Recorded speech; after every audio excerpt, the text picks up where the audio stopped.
오늘부터 디모데 전서를 함께 읽겠습니다. 디모데 전후서는 바울의 제자요, 또 동역자요, 또 믿음 안에서 참 아들인 디모데에게 바울이 목회적인 도움을 주기 위해서 쓴 편지입니다. 바울이 세운 교회 가운데 이 에베소 교회 무려 2년 6개월 동안 머물면서 복음을 전하고 말씀을 가르쳤던 그 에베소 교회를 이 디모데가 맡아서 사역을 하게 됩니다. 그래서 바울이 디모데의 스승이면서 또 영적인 아비로 여러 권면과 위로와 또 목회적인 도움을 주기 위해서 편지를 쓴 것이죠. 오늘 2절에 보니까 1절, 2절이 문안 인사잖아요. 인사를 하면서 2절에 보면 이렇게 디모데를 소개합니다. 믿음 안에서 참 아들이 된 디모데에게 편지한다 이랬습니다. 이 구절을 보면서 바울이 디모데를 얼마나 사랑하고 있는지 또 이 디모데를 얼마나 소중히 여기는지를 알 수가 있습니다. 바울은 결혼 안 했잖아요. 그러니까 실제 아들은 아니지만 믿음 안에서 참 아들이 됐다 하는 표현을 보면서 얼마나 디모데를 아꼈는지를 알 수가 있어요. 그런 디모데가 그 에베소에서 교회 사역을 할 때 많은 어려움이 있는데 어떻게 하면 좀 그 어려움들을 좀 도와줄까, 또 부족한 부분을 채워줄까 하는 마음으로 이 편지를 쓴 겁니다. 그래서 우리가 이 디모데 전후서를 읽을 때 또 특별히 디모데 전후서는 바울의 마지막 서신서입니다. 그래서 이 디모데 전후서를 읽을 때 바울과 같은 심정으로 우리가 이렇게 읽으면 더 잘 우리에게 그 은혜가 다가오죠. 우리가 이렇게 특별히 드라마 바이블로 우리가 말씀을 지금 듣고 있잖아요. 내가 읽는 거하고 이게 또 듣는 게 다릅니다. 이렇게 들을 때 보면 그 성우가 좀 간절함을 갖고 그때 상황을 이렇게 딱 생각하면서 이렇게 읽잖아요. 그러니까 내가 읽을 때하고 그냥 글자를 볼 때하고 좀 마음이 다르더라고요. 조금 더 간절하게 다가오고 그 의미가 또 잘 다가온다는 생각이 듭니다. 그래서 여러분들 집에서도 드라마 바이블을 많이 들으세요. 잘 때도 이렇게 틀어놓고 들으시고 또 읽을 때도 내가 평소에 우리가 항상 그냥 읽었잖아요. 눈으로 읽고 이렇게 읽었는데 드라마 바이블을 틀어놓으시고 읽으시면 더 잘 말씀이 잘 다가옵니다. 이 디모데는 사도행전에 보면 바울의 2차 전도 여행 때부터 함께 동행을 하게 됩니다. 그래서 사도행전에 보면 그 아버지가 이제 헬라인, 이방인입니다. 그리고 어머니가 유대인인데 당시에는 어머니가 유대인이면 자동적으로 자식도 유대인이 됩니다. 그래서 이 디모데는 어렸을 때부터 이제 하나님 말씀, 구약 성경을 그는 배웠어요. 하나님을 알았던 것입니다. 그래서 어머니를 통해서 그 신앙을 잘 전수를 받은 것이죠. 그러다가 그가 이제 바울을 만나게 되고 예수님을 믿게 되고 무엇보다 바울의 이제 수제자가 된 것이죠. 그래서 늘 바울과 함께 합니다. 이제 다른 서신서도 보면 나 바울과 디모데는 하면서 이렇게 편지를 쓰잖아요. 그래서 늘 바울과 동행하면서 또 중요한 일들을 서슴없이 디모데에게 맡기는 것을 우리가 이제 볼 수가 있습니다. 먼저 1절, 2절은 문안 인사를 드리고 나서 이제 3절, 4절 시작되죠. 한번 볼까요? 3절, 4절 보시면 내가 마게도냐로 갈 때 너를 권하여 에베소에 머물라 한 것은 어떤 사람들을 명하여 다른 교훈을 가르치지 말며 신화와 끝없는 족보에 몰두하지 말게 하려 함이라. 이런 것은 믿음 안에 있는 하나님의 경륜을 이름보다 도리어 변론을 내는 것이라. 우리가 앞에서 보았던 데살로니가 교회, 또 에베소 교회, 에베소 교회는 오늘 이제 여기 나오고 골로새 교회, 또 빌립보 교회, 여러분 하나같이 이방인 교회들이 힘들었던 것이 뭐였습니까? 외부로부터의 박해와 핍박도 힘들었어요. 그러나 더 심각한 것은 교회 안에 자꾸 복음을 변질시키고 진리를 왜곡하는 다른 복음을 전하는 사람들이 있었다는 얘기가 계속 나왔습니다. 오늘 4절에도 보세요. 신화와 끝없는 족보에 몰두하지 말게 하라 그랬잖아요. 이 신화라는 말을 보면 당시 이 에베소 지역은 헬라 문명의 중심이었습니다. 그래서 주변에 있는 많은 지역의 사람들이 이 에베소에 와갖고 소위 말해서 유학을 오는 거예요. 그래서 여기 와서 헬라 문명을 배우고 헬라 교육을 받게 됩니다. 특별히 여기에는 많은 우상 숭배지였는데 지금도 그 우상의 신전터들이 계속 발견이 되고 있고, 특별히 큰 고대 건물이 하나 있는데 그게 셀수스 도서관이라고 도서관 건물이 있습니다. 지금 막 이런 그 건물 기둥만 남아 있죠. 그런데 그때 당시에 그 도서관에 12,000개의 책이 도서가 있었다는 거예요. 12,000권이면 별로 아닌 것 같지만 그때는 종이로 된 책이 아니었어요. 양피지 두루마리로 된 도서기 때문에 그 양은 어마어마했던 겁니다, 당시에. 그래서 이 에베소는 당시 헬라 문명, 또 헬라 신화, 헬라 교육의 본산지가 바로 이 에베소예요. 거기서 교회가 세워지고 사람들이 예수님을 믿는 사람들이 생기게 되니까 당연히 그 거대한 헬라 문명 앞에서 예수님이 길이다, 진리다, 또 생명이다, 여러분 이런 얘기를 하면 사람들이 어떻게 생각을 할까요? 눈에 보이는 거대한 헬라 문명과 그 신화에 비해 예수님 교회는 너무 초라해 보이는 것이죠. 그러니까 당연히 예수 믿고 교회 온 사람들도 그 헬라 문명 앞에서 헬라 교육을 받은 사람들의 이야기를 들으면 당연히 저게 더 맞나 보다 이렇게 생각할 수밖에 없는 거예요. 또 실제로 그 사람들이 계속 그 헬라 문명에서 교육을 받았던 사람들이 교회에 왔으니까 그런 것이죠. 근데 지금 바울이 그 디모데에게 말을 하는 거예요. 그런 신화에 사람들이 몰두하지 않도록 이제는 참 진리를 듣고 배웠으니까 진리를 붙잡고 살아야 된다 하는 얘기를 합니다. 우리도 마찬가지예요. 여러분 세상의 가치, 세상의 기준이 있는데 여러분 우리는 무엇의 기준을 두는 자들입니까? 오직 하나님의 말씀의 기준을 둔 자들이 우리 성도들인 줄로 믿습니다.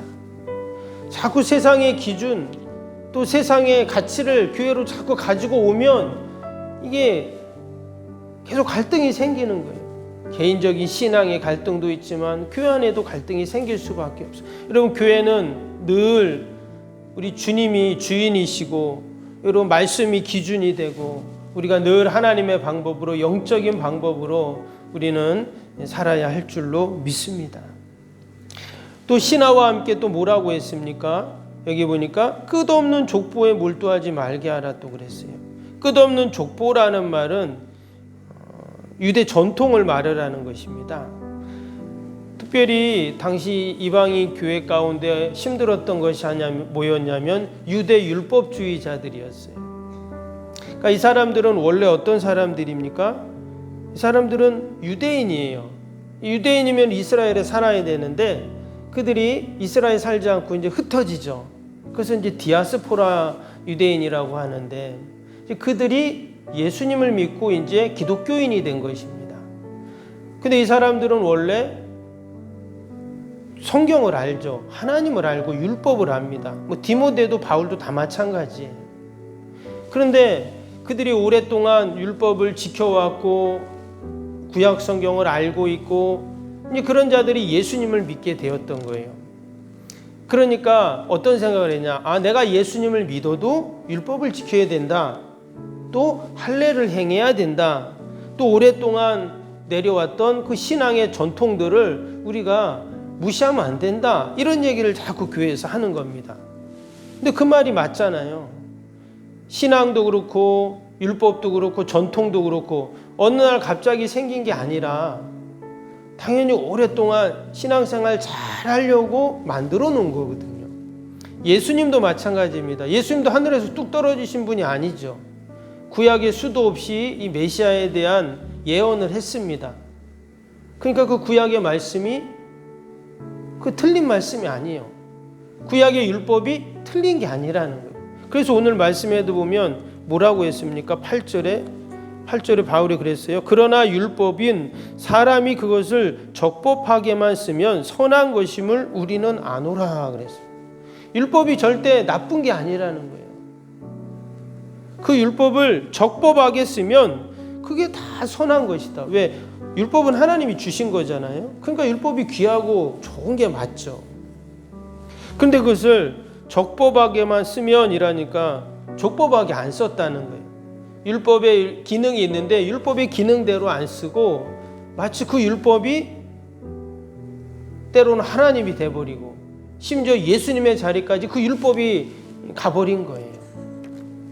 그것을 지금 바울은 너무나 잘 알고 있기 때문에 그 이야기를 지금 하고 있는 것이죠. 이어지는 6절, 7절 보면 좀 더 구체적으로 나오죠. 사람들이 이에서 벗어나 헛된 말에 빠져 율법의 선생이 되려 하나 자기가 말하는 것이나 자기가 확증하는 것도 깨닫지 못하는도다. 율법이나 유대인들의 신앙 전통은 분명히 좋은 것입니다. 그러나 그것을 신앙 안에서 다 만들어지고 어떻게 하면 예수님 잘 믿을까 만들어진 것이 맞는데 여기 보니까 율법의 선생이 되려고 한다. 그러니까 율법을 지키는 게 아니라 막 율법을 잣대를 갖다 놓고 막 판단하고 막 가르치고 이랬다는 것이죠. 그리고는 거기서 벗어나서 헛된 말에 빠졌다. 이렇게 지금 이제 이야기를 하고 있습니다. 바울이 지금 이 율법주의자들이 교회를 어지럽히고 자꾸 이 복음을 변질시키는 그 모습들을 보면서 이 디모데에게 이런 사람들을 경계하고 또 그들에게 어떻게 해요? 그들에게 복음을 잘 전해 주어야 한다는 얘기를 합니다. 우리도 마찬가지예요. 가정에서도 그렇고 또 우리가 교회에서도 그렇고 또 우리가 만나는 이웃들도 마찬가지입니다. 그들이 복음을 잘 몰라요. 하나님 말씀을 잘 모릅니다. 그래서 그들이 교회에 다니고 또 신앙생활하는 거에 대해서 때로는 오해도 하고 또 잘 모르니까 우리의 마음을 아프게 하는 말도 합니다. 때문에 우리가 기도하는 것이고 또 그들에게 우리가 들은 이 귀한 복음을 하나님 말씀을 우리가 잘 여러분 전해야 할 줄로 믿습니다. 오늘 11절 보세요. 11절 뭐라고 했습니까? 이 교훈은 바로 하나님 말씀이죠. 복음을 말합니다. 내게 맡기신 바 복되신 하나님의 영광의 복음을 따름이니라 그랬어요. 하나님이 이 귀한 사명을 이 복음을 우리에게 맡겨주셨어요. 이 복음을 전할 사명을 맡겨주셨다는 거예요. 왜냐? 바로 하나님의 영광의 복음을 따르기 위해서 오직 하나님의 영광을 돌리기 위해서다라는 거예요. 복음을 전하는 것이. 그래서 바울이 1장에서 디모데에게 조언하는 것은 바로 이러한 사상 또 율법과 전통에 물들어서 참된 교훈과 참된 진리를 그렇게 잃어버리는 자들에게 하나님의 말씀을 바로 전할 것을 권면하고 또 교훈하는 그런 내용으로 되어 있습니다. 여러분, 하나님이 저와 여러분들에게 다 이 복음을 맡겨주시고 또 복음을 전하는 사명을 주셨는 줄로 믿습니다. 오늘도 만나는 모든 자들에게 우리가 이 귀한 복음을 하나님의 영광의 복음을 우리가 함께 나누는 여러분 그러한 은혜와 복이 있기를 주님의 이름으로 축복합니다. 우리 오늘 화요일 기도하겠습니다. 31번부터 45번까지 기도. 31번부터 45번까지. 시공과 관련한 모든 인허가 절차가 순조롭게 진행되게 하옵소서. 아멘. 건축위원과 설계 및 시공사 간의 원활한 소통이 이루어지게 하옵소서. 아멘. 공사기간 동안 날씨와 모든 환경을 주장하셔서 공정에 차질이 없게 하옵소서. 아멘. 지역 주민들에게 불편함을 끼치지 않는 안전한 공법으로 건축되게 하옵소서. 아멘. 이르기까지 지역사회와 긴밀한 우호관계를 유지하게 하옵소서. 아멘. 건축사와 건설사, 시공사를 붙드시고 초심을 잃지 않고 잘 감당하게 하옵소서. 아멘. 공사기간 동안 안전사고나 불미스러운 일이 한 건도 발생하지 않게 하옵소서. 아멘. 성실하고 책임감 있는 감리로 건축의 시작과 끝이 완벽하게 진행되게 하옵소서. 아멘. 자재 품질 및 검수가 철저히 이루어지고 공사 일정이 지체되지 않게 하옵소서. 아멘. 최적의 공사 기간과 공사비 절감을 위해 세밀한 업무가 이루어지게 하옵소서. 아멘. 꼼꼼한 업무로 불필요한 비용 발생을 원천적으로 차단하게 하옵소서. 아멘. 건축에 필요한 모든 재정이 시기적절하게 잘 채워지게 하옵소서. 아멘. 입당에 이르기까지 모든 건축 과정의 재정의 집행이 어려움 없게 하옵소서. 아멘. 헌금을 약정하고 드리는 성도들에게 복을 주셔서 간증이 넘치게 하옵소서. 아멘. 건축으로 인한 교회 사역이 위축되지 않도록 풍성한 재정으로 채워 주옵소서. 아멘. 예수님의 이름으로 기도합니다. 아멘. 사랑과 은혜가 충만하신 하나님 아버지, 오늘부터 우리가 디모데 전후서를 읽으며 바울이 그의 마지막 서신으로 쓴 이 디모데 전후서를 통해 하나님이 우리에게 말씀하시는 귀한 하나님의 음성을 듣게 하여 주옵소서.